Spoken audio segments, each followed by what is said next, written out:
이란과 이스라엘의 충돌로 전 세계가 숨죽이고 있던 절체절명의 순간, 침묵하던 사우디 왕세자가 마침내 입을 열었습니다. 강대국들이 이익만 쫓는 이 혼돈 속에서 끝까지 원칙과 의리를 지킨 나라는 오직 대한민국뿐입니다. 우리는 그들에게 깊은 감사를 표합니다. 이 이례적인 폭탄 선언에 CNN과 BBC를 비롯한 전 세계 외신들은 정규 방송을 끊고 긴급 속보를 타전하며 발칵 뒤집혔습니다. 더욱 세계를 경악하게 만든 것은 바로 타이밍이었습니다. 사우디의 국가적 운명이 걸린 미국과의 피 말리는 회담을 불과 단 하루 앞둔 시점이었기 때문입니다. 강대국들의 숨막히는 압박이 쏟아지던 그 순간, 왕세자는 왜 하필 전 세계 앞에 대한민국을 언급했을까요? 사실 이 선언은 거대한 서막에 불과합니다. 지난 25년간 아무도 모르게 목숨을 걸고 쌓아온 한국과 사우디의 피 끓는 혈맹, 그 충격적이고도 가슴 먹먹한 내막을 지금부터 낱낱이 공개합니다. 제 머리맡에 관용 휴대폰이 요란하게 울린 것은 정확히 새벽 4시였습니다. 발신자를 확인한 순간 저는 온몸에 피가 차갑게 식는 것을 느꼈습니다. 왕궁 비서실이었습니다. 압둘라흐만 차관님, 송구합니다만 왕세자 전하께서 지금 당장 뵙기를 원하십니다. 지체 없이 집무실로 와 주십시오. 차에 올라타 왕궁으로 향하는 내내 제 심장은 터질 듯이 뛰었습니다. 중동 전체가 화약고가 되어버린 상황이었습니다. 각국의 대사관이 피격당하고 바닷길이 막히는 절망적인 전시 상황 속에서 서방 세계는 우리에게 노골적으로 한쪽 편에 설 것을 강요하고 있었습니다. 삼엄한 무장 경호를 뚫고 도착한 왕세자의 집무실은 무겁고 건조한 공기로 가득 차 있었습니다. 깊게 패인 주름 사이로 피로감이 역력했던 왕세자. 전하께서는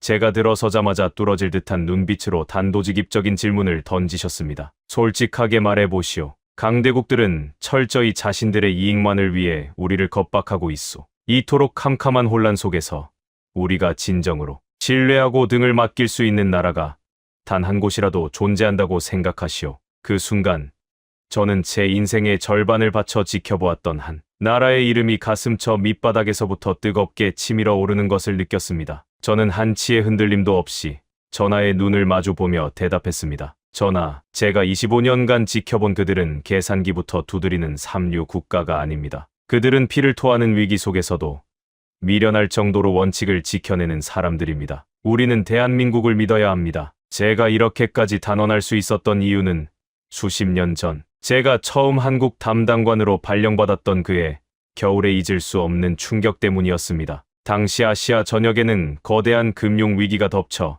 수많은 국가가 연쇄 부도를 맞고 있었습니다. 제가 담당하던 아시아의 신흥 경제 강국들도 처참하게 무너져 내리고 있었습니다. 위기가 닥치자 각국의 민낯이 여지없이 드러났습니다. 대만은 우리와의 석유 수입 계약 물량을 반토막 내겠다며 일방적으로 통보했고, 홍콩은 우회 수입을 들먹이며 단가를 깎아달라고 협박했습니다. 싱가포르마저 지불 방식을 외상으로 바꿔주지 않으면 계약을 파기하겠다고 으름장을 놓았습니다. 우리 사우디 정부는 한국 역시 당연히 계약을 위반하거나 파기를 요청할 것이라고 기정사실로 하고 있었습니다. 하지만 한국 정부의 회신은 우리의 예상을 완전히 빗나갔습니다. 대한민국은 기존 석유 수입 계약을 단 1%의 오차도 없이 이행할 것입니다. 대금 역시 약속된 날짜에 정확히 현금으로 결제하겠습니다. 자신들의 국가가 당장 내일 부도가 나서 지도상에서 사라질지도 모르는 판국에 어떻게 이런 바보 같은 약속을 할 수 있는지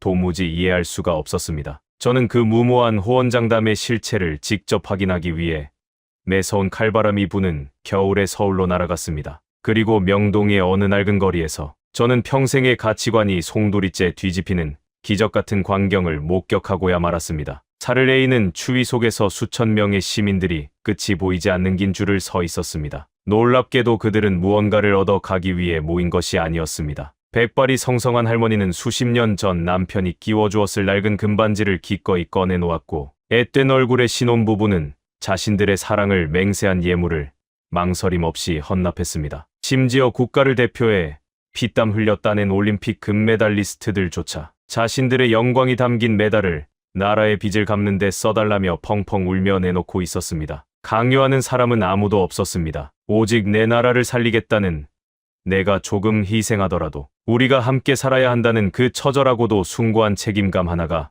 수백만 명의 마음을 움직이고 있었습니다. 저는 그 자리에서 온몸에 벼락을 맞은 듯한 전율을 느꼈습니다. 그날 저녁, 호텔에서 저를 맞이한 한국 외교부의 고위 관료에게 저는 떨리는 목소리로 물었습니다. 도대체 이 나라 사람들을 이렇게 움직이게 하는 힘의 원천이 무엇이냐고 말입니다. 그는 옅은 미소를 지으며 저에게 잊을 수 없는 한 기업인의 이야기를 들려주었습니다. 장관님, 우리 한국인의 피 속에는 이익보다 사람의 도리와 원칙을 더 무겁게 여기는 특별한 유전자가 흐르고 있습니다. 혹시 정 회장이라는 분의 이야기를 아십니까? 과거 전 세계가 이념으로 갈라져 서슬퍼런 냉전을 치르던 시절이 있었습니다. 공산주의 국가라면 무조건적이라며 모두가 등을 돌릴 때 정 회장은 놀랍게도 유고슬라비아라는 낯선 동유럽 공산 국가에 막대한 규모의 금융 지원을 선뜻 단행했습니다. 저는 귀를 의심했습니다. 적국이나 다름없는 곳에 자본을 투입한다는 것은 기업의 생존을 건 미친 짓이었으니까요. 모두가 그를 비난했습니다. 하지만 정 회장의 철학은 확고했습니다. 이념이나 당장의 눈앞에 보이는 계산서보다 사람과 사람, 국가와 국가가 한번 맺은 신뢰는 어떤 폭풍우가 몰아쳐도 지켜내야 한다는 것이었죠. 그 무모해 보이던 신뢰의 씨앗이 결국 훗날 한국이 세계 무대로 뻗어나가는 가장 튼튼한 교두보가 되었습니다. 지금 명동거리에서 금부치를 내놓는 저 평범한 시민들의 마음속에도 바로 그 정 회장이 보여주었던 신뢰와 연대의 정신이 똑같이 살아 숨쉬고 있는 것입니다. 그날 밤 저는 리야드의 본국으로 단 한 줄의 강력한 보고서를 타전했습니다. 이 나라는 절대 무너지지 않습니다. 눈앞의 이익을 쫓아 배신을 밥 먹듯 하는 다른 나라들과 격이 다릅니다. 우리 사우디아라비아는 반드시 대한민국이라는 나라와 피를 나눈 형제가 되어야만 합니다. 제가 보낸 그 한 장의 보고서는 사우디 왕실의 외교 노선을 완전히 뒤바꿔 놓는 결정적인 계기가 되었습니다. 하지만 그때까지만 해도 저는 감히 상상조차 하지 못했습니다. 제가 서울 한복판에서 느꼈던 이 벅찬 감동은 그저 아주 작은 서막에 불과했다는 사실을 말입니다. 한국이라는 나라가 가진 진짜 무서운 저력과 눈물겨운 인류애를 두 눈으로 뼈저리게 확인하게 될 끔찍하고도 거대한 비극이 바로 몇 년 뒤 전 세계를 강타할 줄은 꿈에도 몰랐으니까요. 명동의 칼바람 속에서 목격했던 한국인들의 경이로운 연대 의식이 제 가슴에 깊은 각인을 남기고 몇 년의 세월이 흐른 2001년 가을이었습니다. 평화롭던 저희 외교관 일상은 텔레비전 화면 속에서 뿜어져 나오는 시커먼 연기와 함께 산산조각이 났습니다. 세계 경제의 중심지 뉴욕, 그 심장부와도 같은 거대한 쌍둥이 빌딩이 두 대의 여객기와 충돌하며 무참히 무너져 내리는 끔찍한 참사가 벌어진 것입니다. 전 세계가 경악과 공포에 휩싸였고 수천 명의 무고한 생명이 잿더미 속으로 사라졌습니다. 하지만 그 비극의 불똥은 곧바로 우리 사우디아라비아를 향해 거대한 불길이 되어 덮쳐왔습니다. 테러를 감행한 주동자들의 국적이 발표되는 순간 저는 제 귀를 의심하며 집무실 바닥에 털썩 주저앉고 말았습니다. 그들 대부분이 바로 우리 사우디아라비아 출신이었기 때문입니다. 그날 이후 우리가 알던 세상은 완전히 뒤집혔습니다. 전 세계에 짙은 슬픔은 순식간에 맹렬한 분노와 증오로 변했고 그 분노의 화살은 사우디아라비아라는 국가 전체와 평범한 우리 국민들을 향해 무차별적으로 쏟아지기 시작했습니다. 하루아침에 우리는 전 세계의 공공의 적이자 테러를 지원하는 야만적인 국가로 낙인 찍혔습니다. 굳건하다고 믿었던 서방의 우방국들은 일제히 차갑게 등을 돌렸습니다. 어제까지 웃으며 악수하던 외교관들은 우리의 전화를 피했고 예정되어 있던 모든 국제회의와 경제협력 논의는 일방적으로 취소되었습니다. 일본은 노골적으로 우리와의 교류를 끊으며 아예 중동 지역의 에너지 의존도를 낮추겠다고 언론을 통해 선언했고 유럽의 국가들은 우리 정부와 기업의 금융 자산을 동결하고 모든 거래를 잠정 중단시키며 턱 밑까지 목을 조여왔습니다. 사막의 모래바람보다 더 차갑고 매서운 국제사회의 노골적인 혐오와 철저한 외교적 고립 속에서 사우디 외교부는 그야말로 칠흑 같은 암흑 속에 갇혀버렸습니다. 하지만 외교관으로서 겪어야 했던 뼈아픈 수모보다 저를 더 미치게 만든 것은 바로 미국 최고의 명문 하버드 대학교에서 유학 중이던 제 큰아들 파리드의 아니었습니다. 미국 본토에서 참사가 발생한 직후 며칠 동안 아들과는 연락조차 닿지 않았습니다. 극도의 분노에 찬 미국 시민들이 아랍계 사람들을 향해 무차별적인 보복 범죄를 저지르고 있다는 참혹한 뉴스들이 매시간 쏟아지고 있었습니다. 모스크를 향해 돌이 날아들고 아랍 전통 의상을 입은 사람들이 길거리에서 폭행당하는 장면을 보며 저는 밥을 먹을 수도 잠을 잘 수도 없었습니다. 피를 말리는 수백 번의 통화 시도 끝에 간신히 연결된 수화기 너머로 평소 듬직했던 20살 아들의 덜덜 떨리는 목소리가 들려왔습니다. 아버지, 숨을 쉴 수가 없어요. 기숙사 밖으로 한 발짝도 나갈 수가 없습니다. 용기를 내어 길을 걷다 보면 사람들이 저를 잠재적인 살인마나 벌레 보듯이 쳐다보고 등 뒤에서 욕설을 내뱉어요. 1년 넘게 친하게 지내던 백인 룸메이트마저 어젯밤 아무 말 없이 짐을 싸서 방을 나가버렸습니다. 제가 테러범이라도 되는 것처럼요. 아버지, 저는 그저 공부를 하러 온 학생일 뿐인데 세상 모두가 저를 증오하고 있어요. 무서워서 견딜 수가 없습니다. 아들의 절망적인 울음소리에 제 억장은 형체도 없이 무너져 내렸습니다. 아비로서 당장 비행기를 타고 달려가 두려움에 떠는 아들을 넓은 품으로 안아주고 싶었지만 하늘길마저 철저히 닫혀버린 전무후무한 상황에서 제가 할 수 있는 일은 그저 수화기를 단단히 붙잡고 소리 죽여 함께 눈물을 흘리는 것뿐이었습니다. 지성의 전당이라 불리던 대학 캠퍼스마저 야만적인 혐오의 공간으로 변해버린 그곳에서 전 세계에 불어닥친 맹목적인 마녀 사냥 앞에 20살 청년이 홀로 감당해야 할 무게는 너무도 가혹하고 잔인했습니다. 그런데 출구가 보이지 않던 그토록 캄캄한 지옥 같던 시간 속에서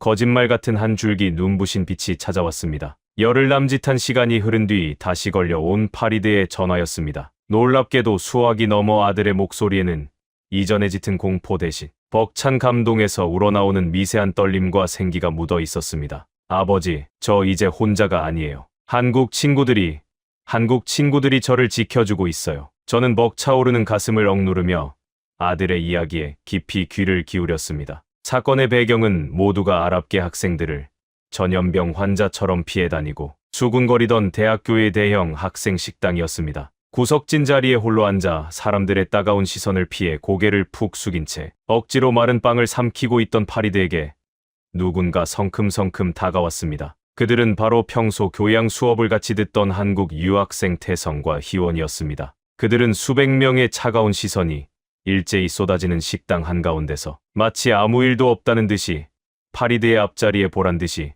식판을 내려놓고 털썩 마주 앉았습니다. 극도로 당황한 파리드가 자신 때문에 이들마저 해코지를 당할까 두려워 허둥지둥 자리를 피하려 하자 태성이 파리드의 어깨를 두 손으로 꽉 붙잡으며 단호하고 묵직한 목소리로 이렇게 말했다고 합니다. 밥 먹는데 어딜 도망가. 든든하게 먹어야 버티지. 같이 먹자 파리드. 너 지금 텔레비전에 나오는 그 끔찍한 놈들 때문에 기죽어 있는 거지. 당장 고개 들어. 테러범은 그저 악랄한 범죄자일 뿐이고 너는 어제도 오늘도 우리의 소중한 친구 파리드야. 국적이 같다는 이유만으로 몇몇 미친 사람들의 행동 때문에 네가 고개 숙이고 죄인처럼 숨어 지낼 이유가 전혀 없어. 세상이 다 너를 손가락질해도 우리가 네 옆에 찰거머리처럼 붙어 있을 테니까 아무 걱정 말고 고기부터 씹어. 곁에 있던 희원 역시 파리드의 차갑게 식어버린 손을 두 손으로 따뜻하게 쥐어주며 늦은 밤 도서관에서 기숙사로 돌아갈 때도 수많은 인파가 몰리는 수업을 들을 때도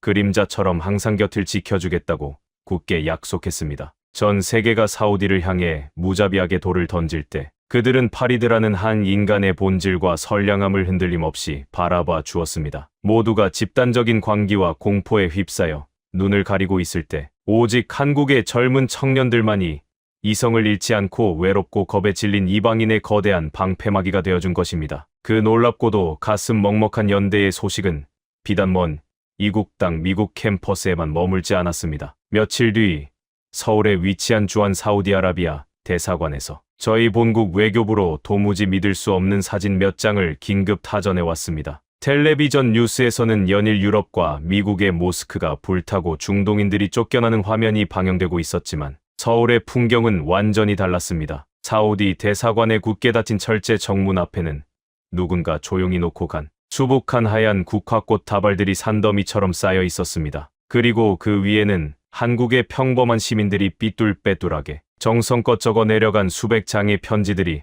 봄눈처럼 내려앉아 있었습니다. 그 편지들에는 하나같이 이렇게 적혀 있었습니다. 끔찍한 테러에는 결코 국적이 없습니다. 슬픔을 넘어 혐오의 표적이 되어버린 무고한 사우디아라비아. 친구들이 이 일로 씻을 수 없는 상처받지 않기를 진심으로 기도합니다. 대한민국 시민들이 여러분의 아픔에 공감하며 여러분을 굳건히 응원합니다. 대형 화면에 띄워진 그 사진들을 숨죽여 바라보던 사우디 외교부의 백발이 성성한 장관님도, 그 자리에 배석했던 수십 명의 강직한 외교관들도, 그리고 저 역시도 그저 소리 없이 뜨거운 눈물만 뚝뚝 흘릴 수밖에 없었습니다. 도대체 어떻게 이런 일이 가능했을까요? 스스로를 세계의 중심이자 최고의 지성을 갖춘 선진 강대국이라 자부하던 국가들조차 천박한 편견과 폭력적인 혐오에 사로잡혀 우리를 무참히 짓밟고 있을 때, 어떻게 동아시아 반도의 작은 나라 한국만이 이토록 성숙하고 고결한 인류애를 보여줄 수 있었을까요? 훗날 한국을 방문했을 때 저는 평소 가깝게 지내던 한국 외교부의 최 국장에게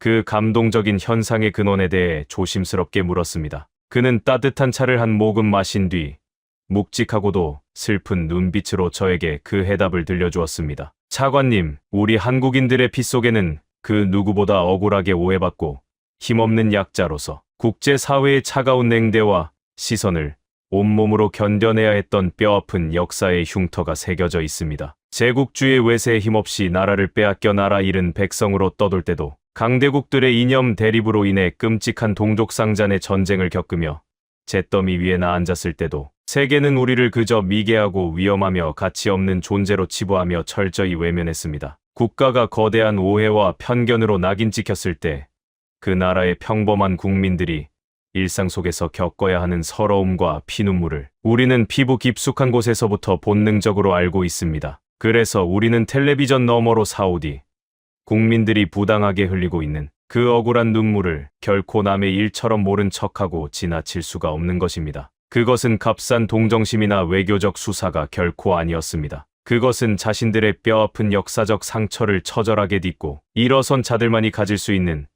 타인의 고통을 향한 가장 깊고 진실한 영혼의 공감이었습니다. 이 사건을 뼈저리게 겪으며 우리 사우디아라비아 왕실과 정부는 대한민국을 그저 석유를 사고 파는 유용한 거래처가 아니라 어떤 거대한 비바람과 폭풍우가 몰아쳐도 조건 없이 서로의 등을 든든하게 내어줄 수 있는 피를 나눈 영혼의 동반자로 마음속 가장 깊은 곳에 새기게 되었습니다. 왕세자 전하의 고요한 집무실에서 이 위대한 위로의 역사를 털어놓으며 저는 끓어오르는 감정을 주체하지 못하고 잠시 말을 멈추어야 했습니다. 25년 전의 명동, 2001년의 서울대사관 앞이 국가 대국가로서의 신뢰를 확인한 웅장한 서사였다면, 그 다음으로 이어질 이야기는 제 개인의 삶을 송두리째 뒤흔든 가장 사적이고도 치명적인 절망의 기록이었기 때문입니다. 이념과 편견을 뛰어넘은 그들의 따뜻한 시선이 이제는 현대 의학마저 포기해버린 죽음의 문턱에서 제 핏줄의 목숨을 어떻게 경이롭게 살려내는지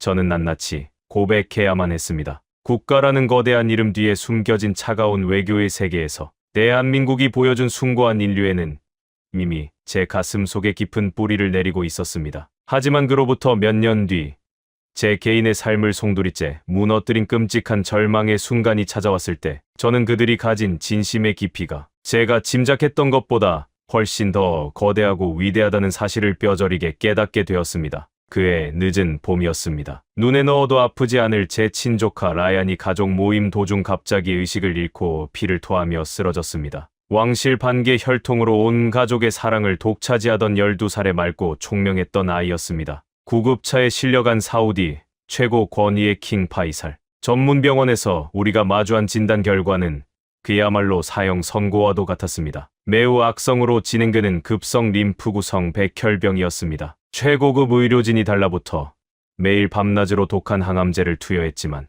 라얀의 상태는 하루가 다르게 걷잡을 수 없이 악화되었습니다. 창백해진 아이의 피부 위로 멍 자국이 번져갔고 주치의는 고개를 푹 숙인 채 솔직하고도 절망적인 소견을 내놓았습니다. 현재 사우디의 의료 기술과 장비로는 더 이상 손을 쓸 방도가 없으며 기적을 바라기 위해서는 하루빨리 해외의 최고급 병원으로 이송해야 한다는 것이었습니다. 저는 지푸라기라도 잡는 심정으로 세계 최고라 불리는 미국의 메이오 클리닉에 긴급 구조 요청을 보냈습니다. 지난 수십 년간 사우디가 천문학적인 오일머니를 투자하며 끈끈한 관계를 맺어왔던 서방 세계의 최상위 의료 기관이었습니다. 하지만 며칠 뒤 날아온 그들의 답변은 차갑게 얼어붙은 얼음장 같았습니다. 환자의 유전자 특성상 중동계 혈통에 완벽하게 일치하는 골수 기증자를 미국 내에서 찾을 확률은 극히 희박합니다. 현재 상태로 이식 수술을 강행할 경우 성공률은 30% 미만입니다. 우리 병원의 사망률 통계와 엄격한 이식 절차를 고려할 때 귀하의 조카를 환자로 받아들이기 어렵습니다. 독일의 하이델베르크 대학병원 역시 마찬가지였습니다.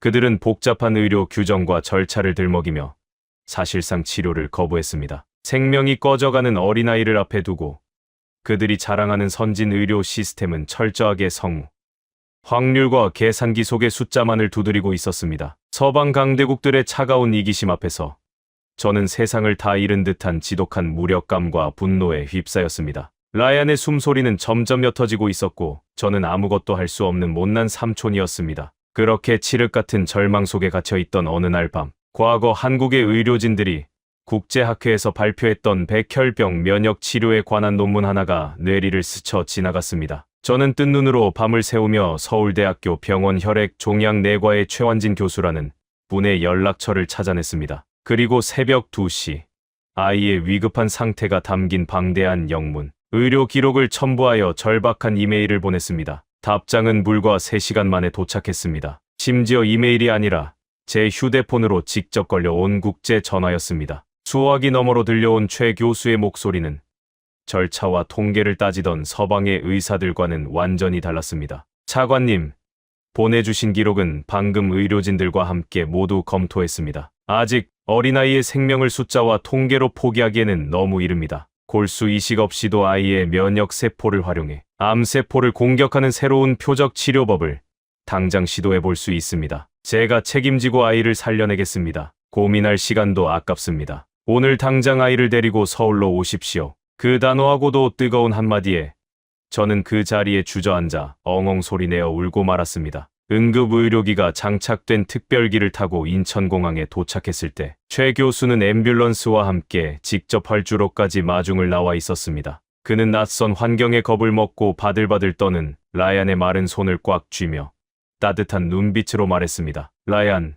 삼촌한테 이야기 많이 들었어. 먼 길 오느라 정말 고생 많았어. 이제 아무 걱정하지 마. 선생님이 우리 라얀이 예전처럼 마음껏 뛰어놀 수 있게 꼭 낫게 해줄게. 그날부터 지옥 같으면서도 경이로운 6달간의 사투가 시작되었습니다. 하루 8시간씩 일주일에 5번이나 이어지는 독한 면역 치료는 12살 아이가 견디기에는 너무도 끔찍한 고통이었습니다. 라얀은 매일 밤 구토를 하며 울부짖었고 머리카락은 한 움큼씩 빠져나갔습니다. 무엇보다 가장 큰 문제는 식사였습니다. 지독한 항암 치료의 부작용으로 입맛을 완전히 잃은 데다 태어나 처음 맡아보는 한국 병원식의 낯선 냄새 때문에 라얀은 물 한 모금조차 제대로 넘기지 못했습니다. 영양 상태가 바닥으로 떨어지면 아무리 좋은 치료제도 소용이 없었습니다. 주사기 바늘을 꽂은 채 앙상하게 말라가는 조카를 보며 저는 매일 밤 병실 복도에서 피눈물을 삼켰습니다. 그런데 그 절체절명의 순간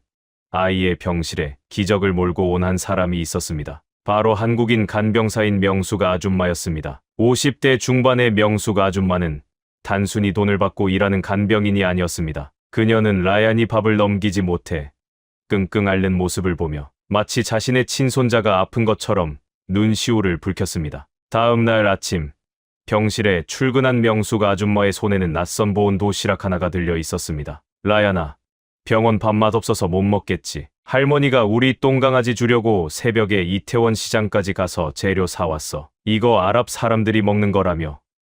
한번 먹어봐. 도시락 뚜껑을 연 순간 저와 라얀은 두 눈을 커다랗게 뜰 수밖에 없었습니다. 그 안에는 놀랍게도 중동의 전통 음식인 후무스와 팔라펠이 정성스럽게 담겨 있었습니다. 평생 한국 음식만 해오셨을 아주머니가 밥을 굽는 외국인 아이를 위해 밤새도록 인터넷을 뒤져가며 생전 처음 보는 할랄 식재료를 구하고 중동의 조리법을 공부해 음식을 만들어 온 것입니다. 비록 모양은 사우디에서 먹던 것과 조금 달랐지만 그 안에는 세상 어떤 최고급 요리와도 비교할 수 없는 숭고한 사랑이 담겨 있었습니다. 맛이 어떨지 모르겠네. 라얀, 많이 먹고 빨리 털고 일어나야지.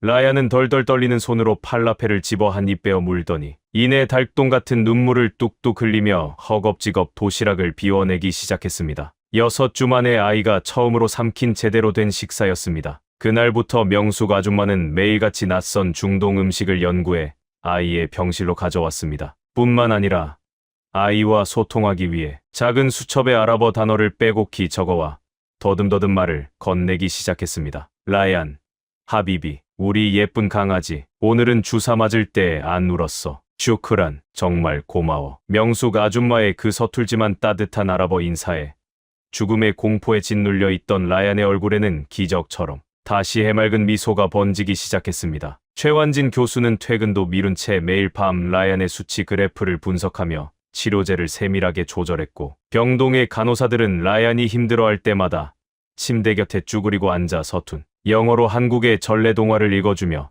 밤을 새웠습니다. 그들의 헌신은 단순한 직업적 책임감을 완전히 뛰어넘은 한 생명을 향한 지독하리 많지 뜨거운 집념이었습니다. 그리고 정확히 6달 뒤 마지막 골수 검사 결과를 들고 병실로 들어오던 최완진 교수의 얼굴은 눈물로 범벅이 되어 있었습니다. 차관님, 라얀이 해냈습니다. 혈액 속에 암세포가 단 하나도 남아있지 않습니다. 완벽한 완치입니다. 이제 고향으로 돌아가셔도 좋습니다. 그 순간 병실에 있던 모든 사람이 서로를 부둥켜 안고 오열했습니다. 저는 최 교수의 손을 부여잡고 수십 번, 수백 번 감사의 절을 올렸습니다. 사우디로 떠나기 위해 인천공항으로 향하던 날 휠체어에서 일어나 두 발로 단단히 땅을 디디 라얀은 자신을 배웅하러 나온 명숙 아줌마의 품에 덥석 안겼습니다. 그리고 지난 6달 동안 아이가 남몰래 연습했던 가장 완벽한 한국어 한마디가 공항 로비에 울려 퍼졌습니다. 명숙 할머니, 나 살려주셔서 고마워요. 할머니 밥,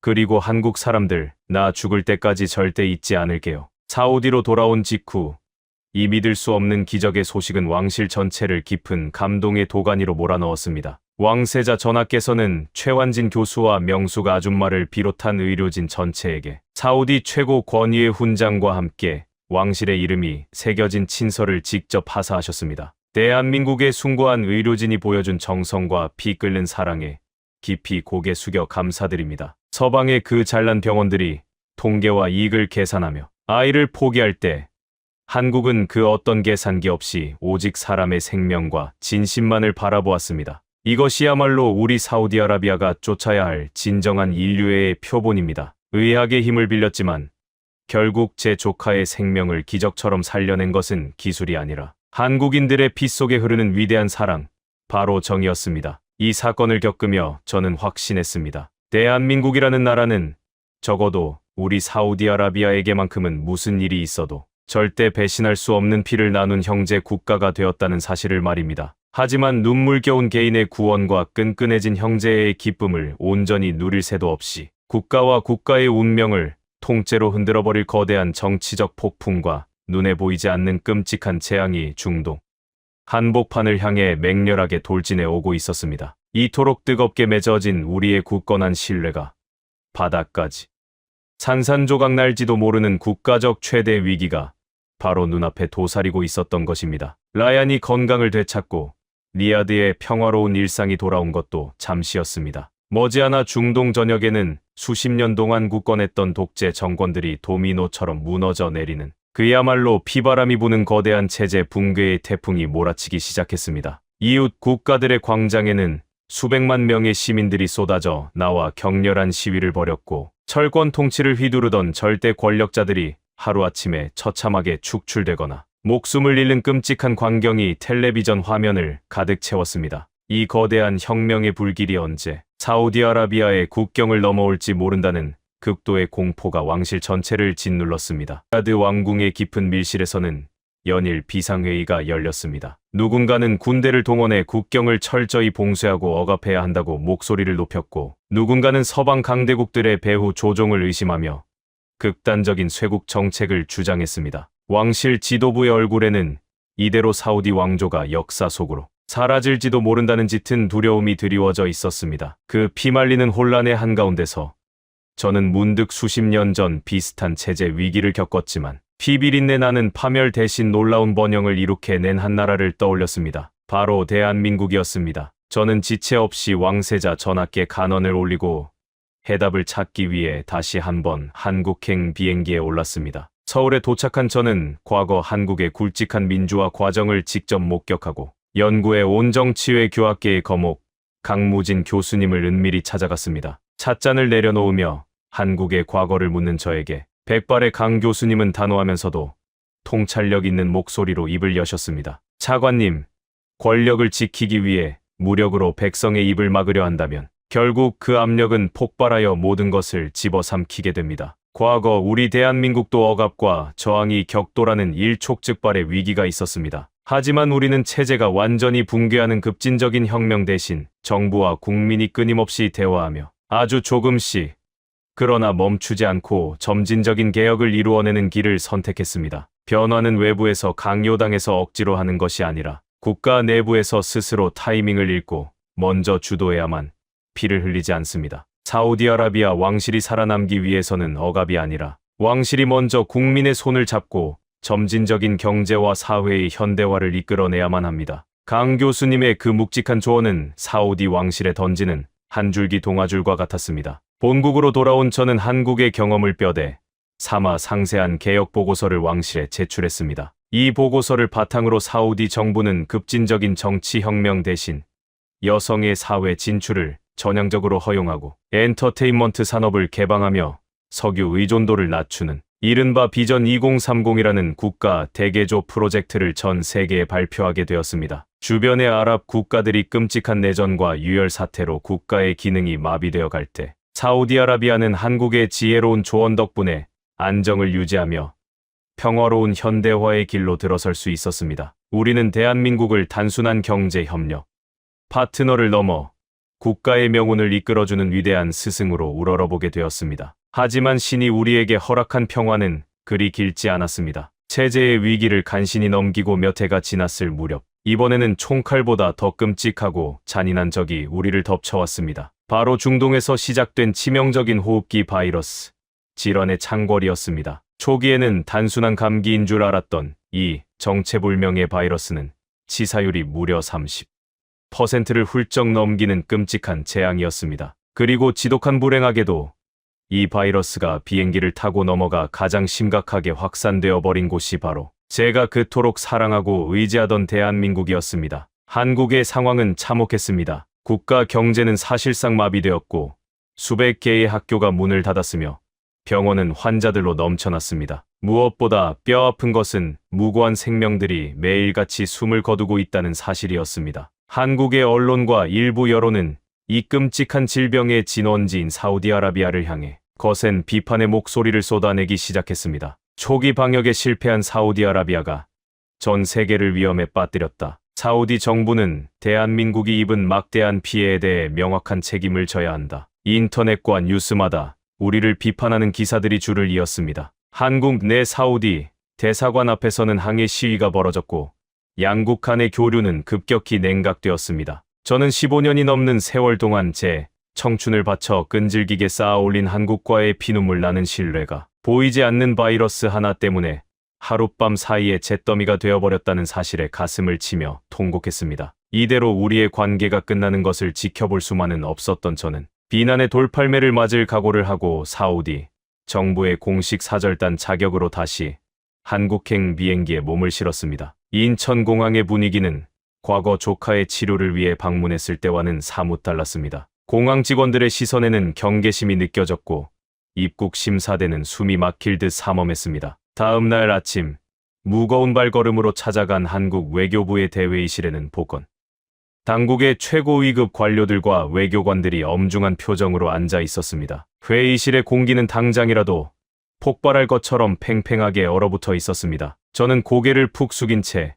떨리는 목소리로 미리 준비해 간 사과문을 꺼내 읽기 시작했습니다. 사우디아라비아 정부를 대표하여 이번 사태로 인해 대한민국이 겪고 있는 끔찍한 고통과 막대한 피해에 대해 엎드려 사죄드립니다. 저희의 안일했던 초기 대응을 뼈저리게 반성하고 있으며 어떤 질책이든 달게 받겠습니다. 그때였습니다. 굳은 표정으로 제 사과를 듣고 있던 한국 보건 당국의 수석 연구관 백태경 박사가 무겁게 입을 열었습니다. 저는 그가 엄청난 금액의 손해 배상을 청구하거나 매서운 질책을 쏟아낼 것이라고 직감하며 눈을 질끈 감았습니다. 하지만 그의 입에서 나온 말은 제 평생의 상식을 완전히 무너뜨리는 것이었습니다. 차관님, 고개 드십시오. 대한민국 국민들이 화가 난 것은 사실입니다. 가족을 잃고 일상을 잃었으니 당연한 분노입니다. 하지만 저희는 감정에 눈이 멀어 마녀 사냥을 할 생각은 추호도 없습니다. 바이러스에는 국경이 없고 전염병은 총을 든 적군이 아닙니다. 누구의 잘못인지 과거를 따지며 책임을 떠넘기는 데 시간을 허비한다면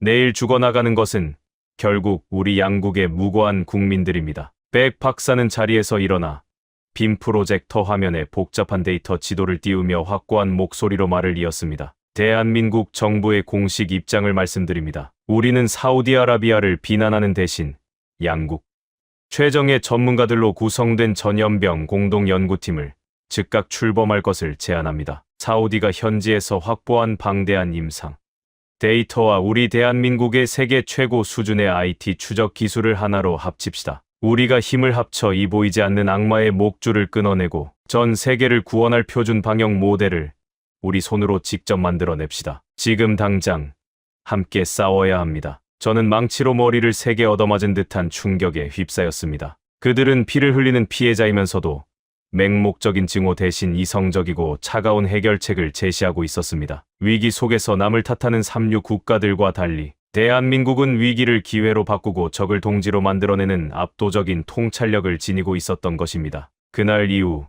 서울과 리야드를 연결하는 24시간 한라인이 개설되었습니다. 한국의 연구원들은 방호복을 입은 채 사우디의 사막 한가운데 위치한 격리 병동으로 날아와 밤낮 없이 바이러스의 유전자를 분석했고, 사우디의 의사들은 한국의 스마트폰 기반 접촉자 추적 시스템을 도입해 확산 경로를 무서운 속도로 차단해 나갔습니다. 국적도 다르고 언어도 달랐지만 방호복 안에서 땀범벅이 된 채 서로에게 엄지를 치켜 세우는 그들의 모습은 영락없는 전우였습니다. 몇 달에 걸친 처절한 사투 끝에 마침내 우리는 바이러스를 완벽하게 통제하는 데 성공했습니다. 양국이 공동으로 개발한 방역 시스템은 세계보건기구 총회에서 만장일치로 글로벌 표준 모델로 채택되는 기염을 토했습니다. 비난과 혐오로 영원히 끝날 줄 알았던 우리의 관계는 위기를 함께 극복하며 피와 땀을 나눈 가장 위대한 혈맹으로 벼려졌습니다. 사우디 왕실은 감정 대신 이성과 협력으로 세상을 구원한 대한민국의 성숙함에 다시 한번 깊은 존경의 찬사를 보냈습니다. 이제 우리 사우디아라비아와 대한민국 사이에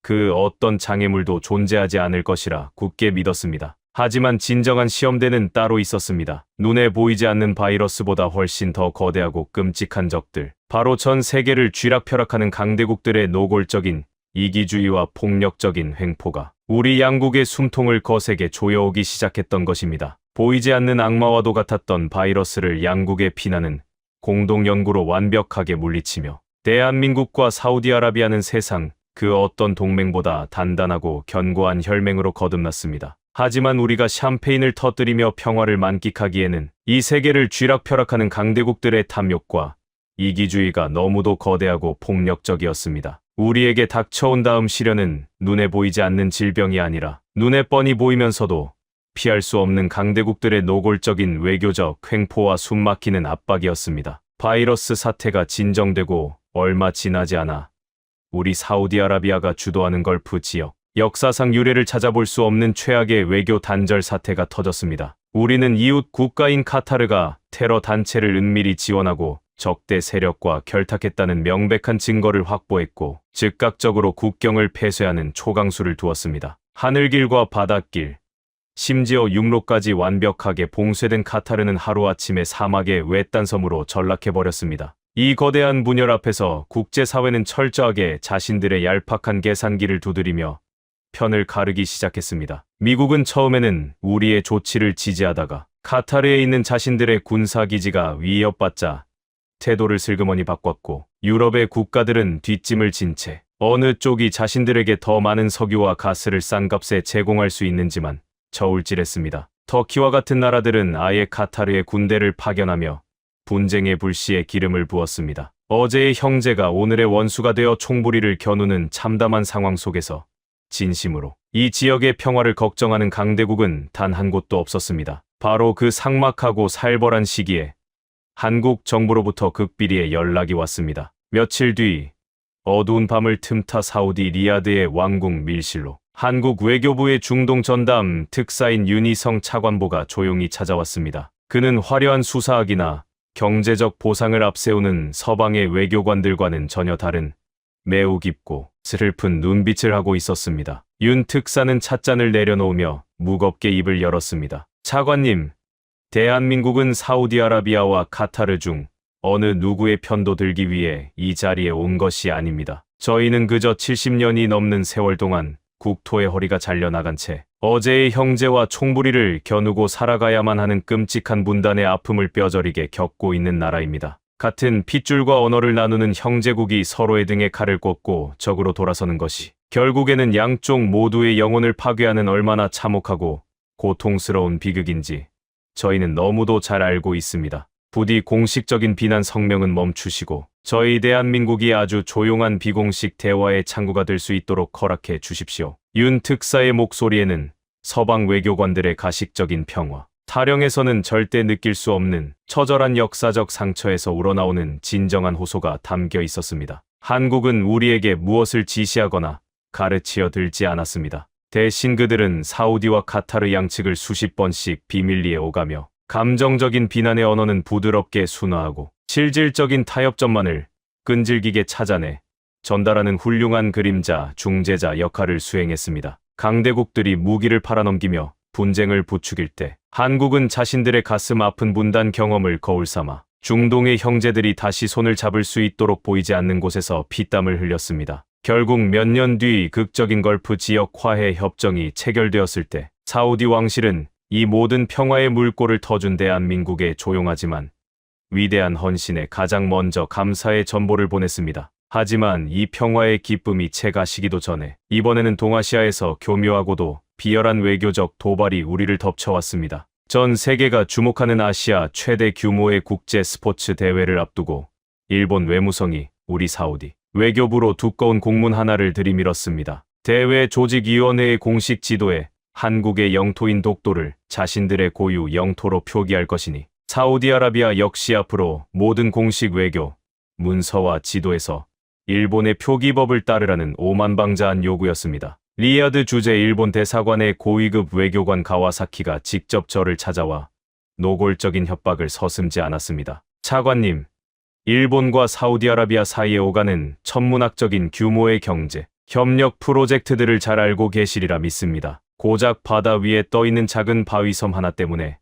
일본이라는 거대한 경제, 대국과의 관계를 망치는 어리석은 선택은 하지 않으시길 바랍니다. 이것은 국제 질서의 문제이며 사우디가 현명한 판단을 내리지 않는다면 우리는 진행 중인 모든 대규모 투자를 전면 재검토할 수밖에 없습니다. 가와사키의 거만하고 뻔뻔한 태도에 제 피 속에 피가 거꾸로 솟는 듯했습니다. 그들은 철저하게 자신들의 거대한 경제력을 무기 삼아 역사적 진실마저 돈으로 덮어버리려 하고 있었습니다. 회의실을 나서는 일본 대사의 뒷모습을 보며 사우디 외교부 내부에서도 엄청난 격론이 벌어졌습니다. 현실적으로 일본이 쥐고 있는 막대한 자본과 산업협력을 무시할 수 없으니 눈감아 주자는 의견이 지배적이었습니다. 하지만 저는 밤을 새워가며 일본의 영토 강제 편입, 역사와 독도에 관한 국제법적 쟁점들을 이 잡듯이 뒤지기 시작했습니다. 그리고 놀랍고도 끔찍한 역사적 진실을 마주하게 되었습니다. 일본의 주장은 과거 그들이 아시아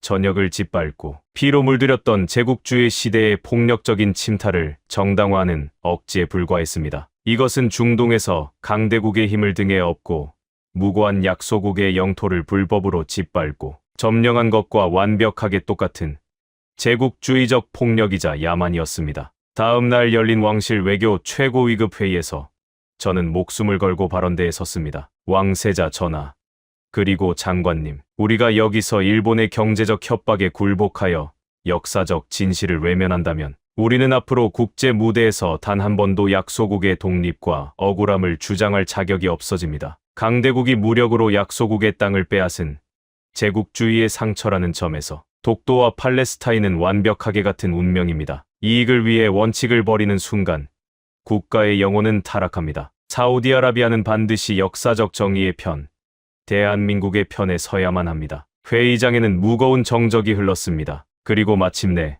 왕세자 전하의 단호한 결단이 내려졌습니다. 사우디아라비아는 일본의 모든 경제적 협박과 투자 철회 위협을 정면으로 거부하고 공식 외교 문서에서 독도는 명백한 대한민국의 영토임을 명문화하는 결정을 전 세계에 천명했습니다. 일본 외무성은 발칵 뒤집혔지만 우리는 한치도 물러서지 않았습니다. 이 소식이 한국에 전해졌을 때 한국 정부는 눈물겨운 감사를 전해왔습니다. 우리는 돈보다 귀중한 역사적 정의를 지켜냈고 한국은 우리에게 진정한 형제의 의미를 다시 한번 깊이 각인시켜 주었습니다. 그러나 강대국들의 거대한 폭력은 여기서 끝이 아니었습니다. 머지않아 동유럽에서 초강대국 러시아가 이웃나라를 무력으로 침공하는 전 세계를 제3차 세계대전의 공포로 몰아넣은 거대한 전쟁이 발발했습니다. 전 세계는 순식간에 두 개의 진영으로 쪼개졌습니다. 미국과 유럽연합은 우리 사우디아라비아를 향해 러시아를 철저하게 고립시키고 당장 석유 생산량을 대폭 늘려 서방 세계에 싼 값에 공급하라고 숨막히는 압박을 가했습니다. 서방 국가들의 수장들이 하루가 멀다 하고 리야드로 전화를 걸어와 제재에 동참하지 않으면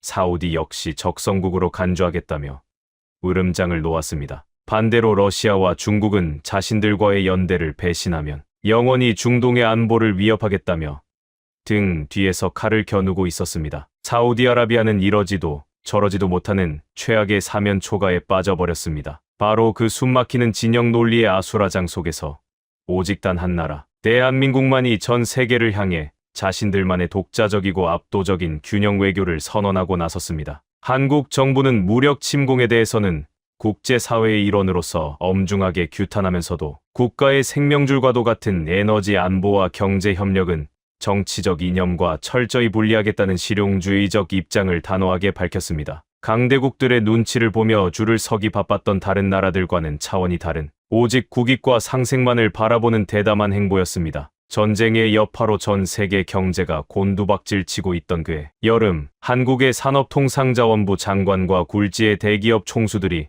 전세기를 타고 리야드에 도착했습니다. 그들은 강대국들처럼 석유를 더 캐내라고 윽박지르거나 정치적 입장을 강요하지 않았습니다. 대신 그들은 사우디 왕실이 국가의 미래를 걸고 추진 중인 최첨단 스마트 도시 건설과 태양광, 신재생 에너지 프로젝트에 무려 200억 달러라는 천문학적인 규모의 현금, 투자와 세계 최고 수준의 기술 이전 계약서를 테이블 위에 올려놓았습니다. 미국과 유럽이 전쟁의 소용돌이 속에서 오직 자신들의 에너지 부족만을 채우려 우리를 착취하려 할 때 대한민국은 오히려 흔들리는 사우디의 미래 경제를 든든하게 떠받쳐줄 거대한 기둥을 자처하며 우리의 손을 굳게 맞잡은 것입니다. 강대국들의 비열한 이간질과 폭력적인 압박 속에서도 한국은 언제나 이념이 아닌 상생을, 지배가 아닌 협력을 선택했습니다. 저는 그들의 뒷모습을 바라보며 뼛속 깊이 깨달았습니다. 진정한 국력이라는 것은 수만 발의 미사일이나 항공모함에서 나오는 것이 아니라 폭풍우 속에서도 절대 흔들리지 않는 원칙과 상대를 존중하는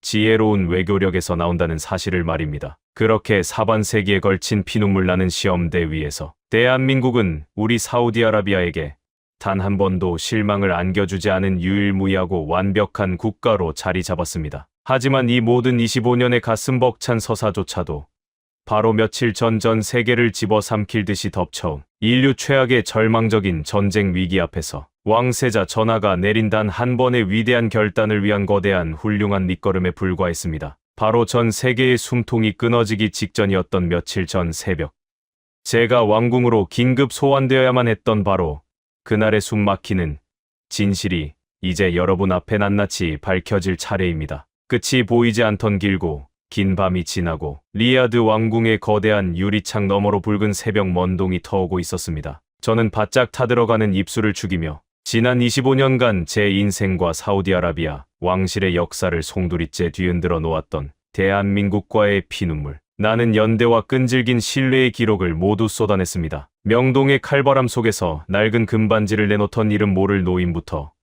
혐오의 폭력 앞에서 제 아들의 방패가 되어주었던 앳된 유학생들, 죽어가는 조카의 입에 이국의 음식을 떠먹여 주던 병원의 늙은 간병인, 그리고 강대국들의 비열한 협박 앞에서도 기어코 역사적 정의와 상생의 원칙을 지켜냈던 대한민국의 흔들림 없는 잣대까지 제가 쉴 새 없이 토해낸 그 모든 증언이 끝났을 때 왕세자 전하의 넓은 집무실에는 숨소리조차 들리지 않는 무겁고도 거룩한 정적이 내려앉았습니다. 왕세자 전하께서는 두 눈을 지그시 감은 채 미간을 깊게 구기며 깊은 상념에 잠겨 계셨습니다. 창밖으로는 불과 며칠 전 이란의 보복 공습으로 인해 피격된 리야드 주재, 미국 대사관 건물의 시커먼 연기가 여전히 리야드의 하늘을 불길하게 뒤덮고 있었습니다. 전시 상황을 알리는 사이렌 소리가 멀리서 메아리치듯 울려 퍼졌습니다. 마침내 자리에서 천천히 몸을 일으킨 왕세자 전하께서 창밖에 매캐한 연기를 바라보며 무겁고도 단호한 목소리로 입을 여셨습니다. 압둘라흐만, 자네가 지켜본 25년의 세월이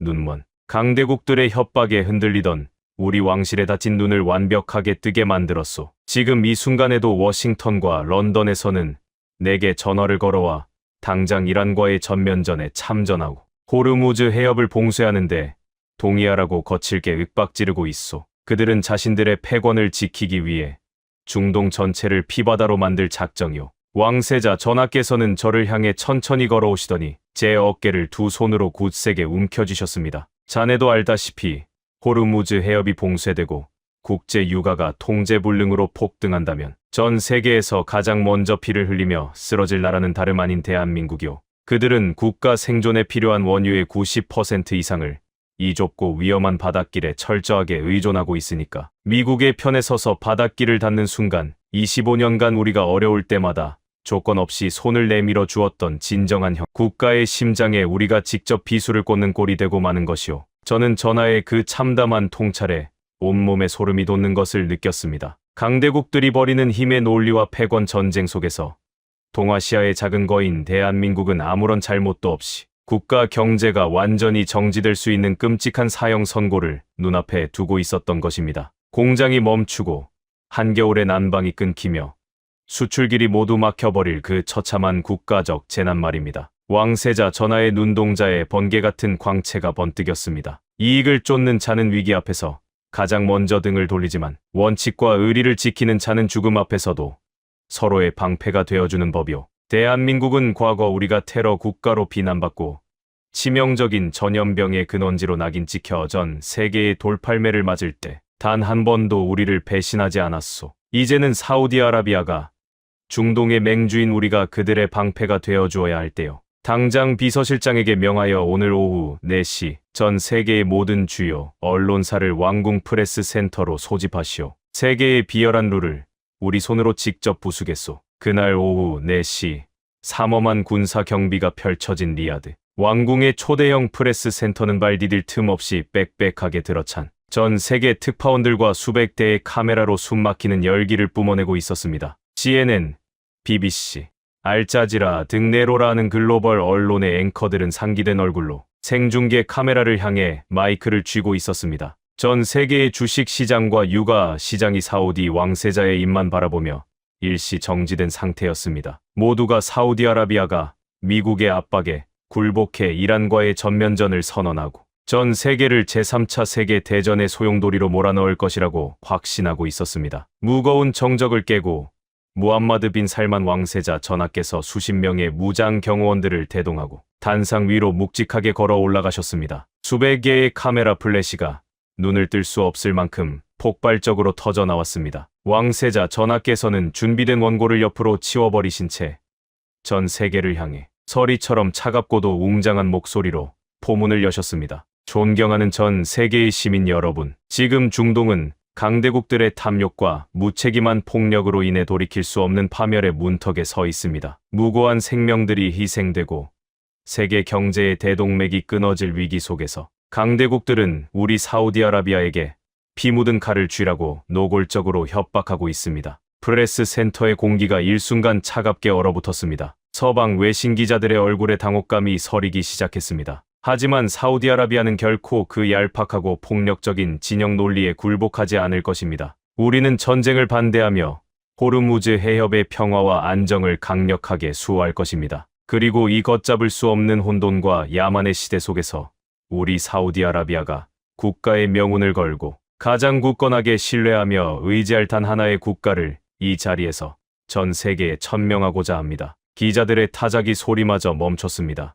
침을 꿀꺽 삼키는 소리만이 적막한 공간을 맴돌았습니다. 우리 사우디아라비아가 선택한 최우선 파트너이자 가장 위대한 혈맹은 미국도 중국도 유럽도 아닙니다. 바로 아시아의 굳건한 평화 수호자 대한민국입니다. 대한민국. 그 네 글자가 왕세자의 입에서 떨어지는 순간 프레스 센터는 말 그대로 발칵 뒤집혔습니다. 전 세계 언론인들이 경악을 금치 못하며 서로의 얼굴을 쳐다보았고 동시 통역기를 귀에 꽂은 기자들이 다급하게 본국으로 긴급 속보를 타전하기 시작했습니다. 하지만 진정한 폭탄 선언은 이제부터 시작이었습니다. 대한민국은 지난 25년간 우리가 가장 처절한 고립과 절망에 빠져 있을 때 단 한 번도 이익을 계산하며 우리를 배신하지 않았습니다. 그들은 강대국의 횡포 앞에서도 무릎 꿇지 않고 역사적 정의와 상생의 원칙을 지켜낸 진정으로 위대하고 고결한 영혼을 가진 국가입니다. 따라서 사우디아라비아 왕실은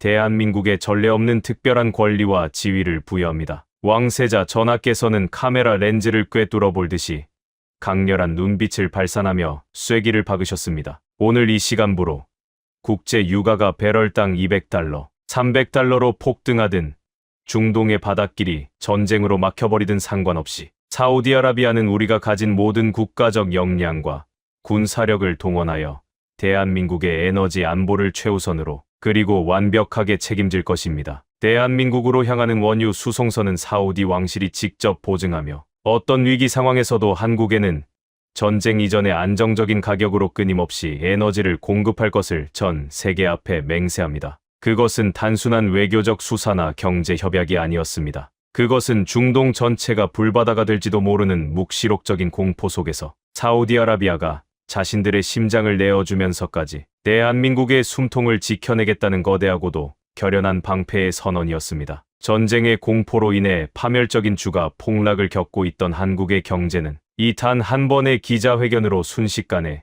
기적적인 반등을 이루어냈습니다. 전 세계의 언론들은 앞다투어 대한민국의 경이로운 소프트 파워와 외교력을 대서특필하기 시작했습니다. BBC의 수석 논설위원은 생방송 도중 격앙된 목소리로 이렇게 평가했습니다. 이것은 세계 외교사에 영원히 기록될 기적입니다. 군사력으로 남을 협박하고 달러로 환심을 사려 했던 강대국들의 오만한 패권주의가 진심과 신뢰로 무장한 대한민국이라는 작은 거인 앞에서 완벽하게 참패를 당한 역사적인 순간입니다. 대한민국은 총 한 방 쏘지 않고 세계 최대의 산유국을 완벽한 자신의 편으로 만들어냈습니다. 기자회견이 끝난 직후 윤희성 차관보를 통해 한국의 대통령께서 직접 왕세자 전하께 떨리는 목소리로 감사의 전화를 걸어왔습니다. 전하께서는 그 전화 너머로 부드럽지만 뼈있는 한마디를 남기셨습니다. 대통령님, 감사 인사는 제가 아니라 당신들의 위대한 국민들에게 하십시오. 오늘 제가 세상을 향해 들어 올린 이 거대한 방패는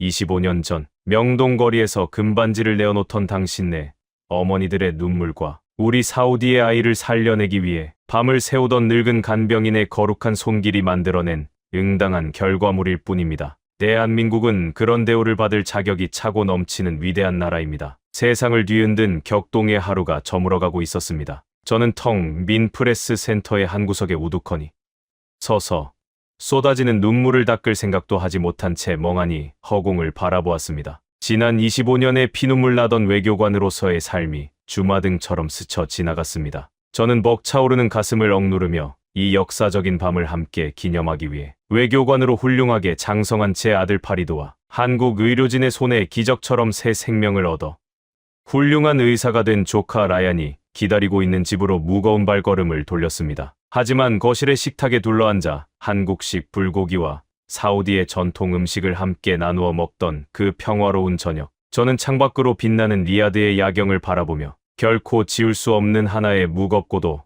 거대한 질문과 마주해야만 했습니다. 여러분, 지금까지 25년간 대한민국을 곁에서 지켜본 사우디아라비아 외교부 차관의 묵직한 고백을 함께 하셨습니다. 어떠셨습니까? 90%의 절망적인 원유 수입 의존도, 강대국들이 들이민 200억 달러의 무자비한 경제적 협박, 그리고 아무도 알아주지 않던 25년의 긴 침묵. 결국 콧대 높은 서방 강대국들이 중동의 위기 앞에서 쩔쩔매고 있을 때 영국 BBC 방송의 한 논설위원은 전 세계가 지켜보는 카메라 앞에서 이렇게 말했습니다. 군사력과 달러로 세상을 지배하려던 강대국들의 오만이 진심으로 무장한 대한민국 앞에서 무너져 내렸다.